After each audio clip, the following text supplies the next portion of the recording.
പത്തരമാറ്റിലാണെങ്കിൽ നമ്മുടെ നന്ദുവും അനിയും പ്ലാൻ ചെയ്യുന്നുണ്ട്. എങ്ങനെ വിവാഹ നിശ്ചയം മുടക്കാം, എങ്ങനെ വിവാഹ നിശ്ചയം കുളമാക്കാമെന്ന്. പക്ഷെ അവർക്ക് എത്ര ആലോചിച്ചിട്ടും അതിലേക്കുള്ള വഴി തുറന്നു കിട്ടുന്നില്ല എന്ന് കാണാനായിട്ട് സാധിക്കുന്നുണ്ട്. ഇവിടെ മുത്തശ്ശനാണെങ്കിൽ ഓരോ സമയം കൂടുന്തോറും വിവാഹ നിശ്ചയത്തിൻ്റെ കാര്യങ്ങൾ പറഞ്ഞുകൊണ്ടേയിരിക്കുകയാണ് എന്ന് കാണാനായിട്ട് കഴിയും. എത്രയും പെട്ടെന്ന് അവന്തിക മോൾക്ക് കൊടുത്ത വാക്ക് പാലിക്കണം, വിവാഹ നിശ്ചയം എത്രയും പെട്ടെന്ന് നടത്തണമെന്ന് മുത്തശ്ശൻ പറയുന്നത് കാണാനായിട്ട് സാധിക്കുന്നുണ്ട്. ഇവിടെ ആ തൃപ്തി, അതായത് അതിനോട് അതൃപ്തിയാണ് നമ്മുടെ അനിക്ക് എന്ന് കാണാനായിട്ട് കഴിയും. മുത്തശ്ശൻ ഇങ്ങനെ പറഞ്ഞു തുടങ്ങുമ്പോൾ തന്നെ നമ്മുടെ അനി ഇറങ്ങിപ്പോകുന്ന ഒരു കാഴ്ച കാണാൻ സാധിക്കുന്നുണ്ട്. ഇതിനിടയിൽ ആദർശാണെങ്കിൽ മുറിയിൽ ചെന്ന് നയനയോട് അഭിപ്രായം ചോദിക്കുന്നുണ്ട് എന്ന് കാണാം. അന്ന് അനാമികയെ അവനിഷ്ടമായിരുന്നില്ല. അത് ഞാൻ അവൻ്റെ വിവാഹ സമയത്താണ് തിരിച്ചറിഞ്ഞത്. പക്ഷേ ഇപ്പോൾ ഇവന് ഈ വിവാഹത്തിനോട് താല്പര്യമില്ല. പക്ഷേ അതിൽ നിന്നും എനിക്കവനെ രക്ഷിച്ചെടുക്കാനായിട്ട് കഴിയുന്നില്ല. കാരണം മുത്തശ്ശൻ വാക്ക് കൊടുത്തിരിക്കുന്നത് കൊണ്ട് തന്നെ മുത്തശ്ശൻ്റെ വാക്ക് ലംഘിക്കപ്പെടാൻ ഞാൻ ആഗ്രഹിക്കുന്നില്ല. മുത്തശ്ശൻ തല കുനിക്കുന്നത് കാണാൻ ഞാൻ ആഗ്രഹിക്കുന്നില്ല. നയനെ, എന്താണ് നിൻ്റെ അഭിപ്രായം? നീ എന്നോട് പറയ്, ഞാൻ എന്താണ് ഇനി ചെയ്യേണ്ടത്? അനിയെ സഹായിക്കണമോ അതോ ഞാൻ മുത്തശ്ശൻ്റെ കൂടെ നിൽക്കണമോ എന്ന് പറയുന്നു. അന്ന് അവൻ എന്നോട് പറഞ്ഞില്ല എന്ന കാരണമുണ്ടായിരുന്നു. ഇന്ന് അവൻ എന്നോടെല്ലാം തുറന്നു പറഞ്ഞിരിക്കുകയാണ് വിവാഹത്തിന് താല്പര്യമില്ല എന്ന്. അതുകൊണ്ട് തന്നെ താനിത് മുടക്കിയില്ലെങ്കിൽ ആകെ പ്രശ്നമാകുമല്ലോ എന്ന് ചോദിക്കുമ്പോൾ മുത്തശ്ശനെ വേദനിപ്പിക്കുന്നതൊന്നും ചെയ്യരുത് ആദർശേട്ടാ എന്ന് നയന പറയുന്നൊരു കാഴ്ച കാണാൻ കഴിയുന്നുണ്ട്. മുത്തശ്ശൻ തല കുനിക്കേണ്ടി വന്നാൽ അത് നമ്മളെല്ലാവരും തല കുനിക്കേണ്ടതിന് തുല്യമാണ്. അതുകൊണ്ട് തന്നെ മുത്തശ്ശൻ്റെ കാര്യത്തിൽ നമ്മൾ ഈ കാര്യത്തിൽ അധികം ഇടപെടേണ്ട ആവശ്യമില്ല.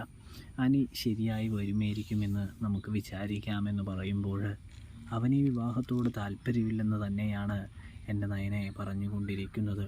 അതാണ് അവൻ വ്യക്തമാക്കിക്കൊണ്ടിരിക്കുന്നത്.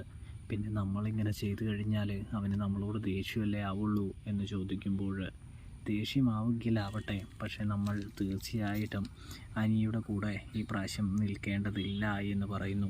മുത്തശ്ശന് വേണ്ടി അവൻ ത്യാഗം ചെയ്തേ മതിയാവുകയുള്ളൂ എന്ന് പറയുന്നത് കാണാനായിട്ട് കഴിയുന്നുണ്ട്.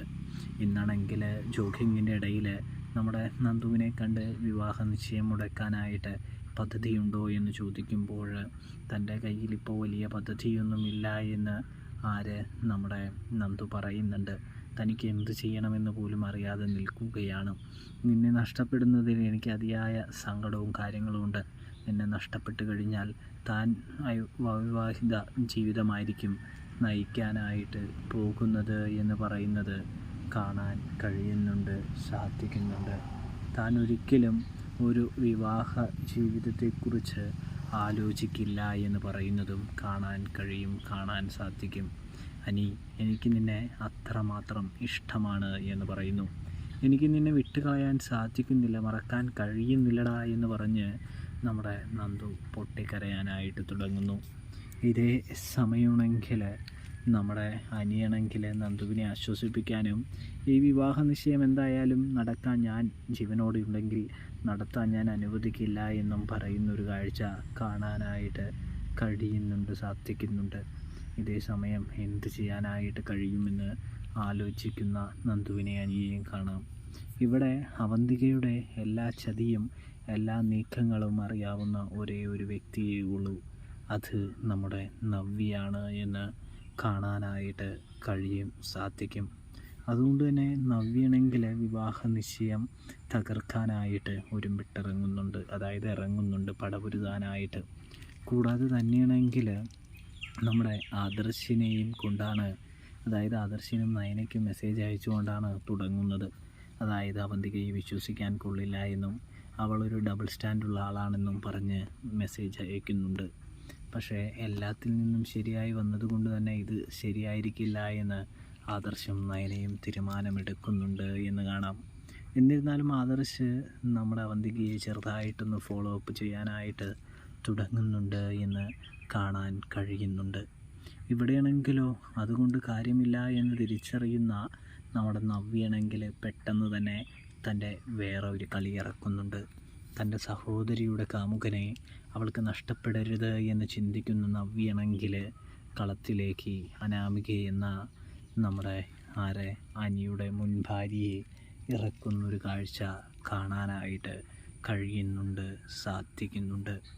അനാമിക കളത്തിലിറങ്ങി കഴിയുമ്പോൾ നമ്മുടെ കളിക്ക് ഒന്നുകൂടി ചൂട് പിടിക്കുന്നു.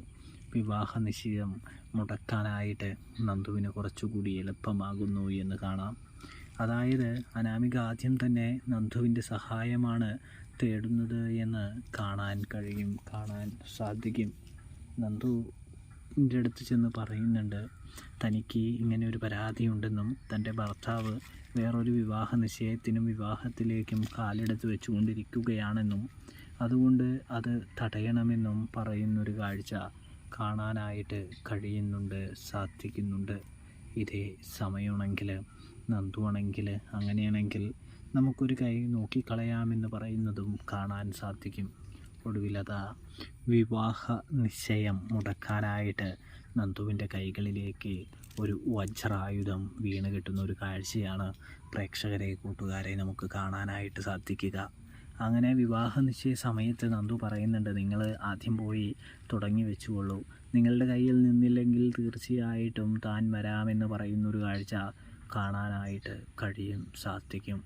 ഒടുവിൽ അവരുടെ കയ്യിൽ നിൽക്കാതെയാകുമ്പോൾ വിവാഹ നിശ്ചയം മുടക്കാനായിട്ട് അവൾ കടന്നു വരികയാണ്, നന്ദു കടന്നു വരികയാണ്. പ്രിയ കൂട്ടുകാരെ, നന്ദു വന്നിട്ട് പറയുന്നുണ്ട് ഈ തോന്നിവാസമൊന്നും എന്തായാലും ഇവിടെ നടക്കാനായിട്ട് പോകുന്നില്ല എന്നും വിവാഹ നിശ്ചയം തീർച്ചയായും മുടക്കിയേ മതിയാവുകയുള്ളൂ, ഈ സമയത്ത് അത് നടത്താൻ അനുവദിക്കില്ല എന്നും പറയുന്നു. നിയമം അതിന് അനുശാസിക്കുന്നില്ല എന്ന് പറയുന്നു.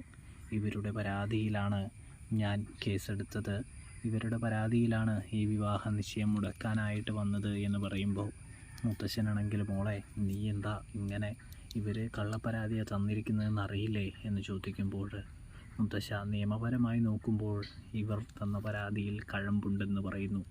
എനിക്ക് ആരോടും ദേഷ്യമോ വൈരാഗ്യമോ വിദ്വേഷമോ ഒന്നുമില്ല, പക്ഷേ കേസെടുക്കാതെ വേറെ വഴിയില്ല എന്ന് പറയുന്നതും ഈ വിവാഹ നിശ്ചയം മുടക്കാതെ വേറൊരു വഴിയില്ല എന്ന് പറയുന്നതും കാണാൻ സാധിക്കുന്നുണ്ട്. അങ്ങനെ അനിയെയും കൊണ്ട് നന്ദു പോകുന്നൊരു കാഴ്ച ഇവിടെ നവ്യയ്ക്കാണ് കൂടുതൽ സന്തോഷമാകുന്നതെന്നും കാണാം. അപ്പോൾ റിവ്യൂ ഇഷ്ടപ്പെട്ടാൽ ചാനൽ മറക്കാതെ സബ്സ്ക്രൈബ് ചെയ്ത് സപ്പോർട്ട് ചെയ്യാനായിട്ട് പ്രത്യേകം ശ്രദ്ധിക്കണേ പ്രിയ കൂട്ടുകാരെ. അപ്പോൾ സബ്സ്ക്രൈബ്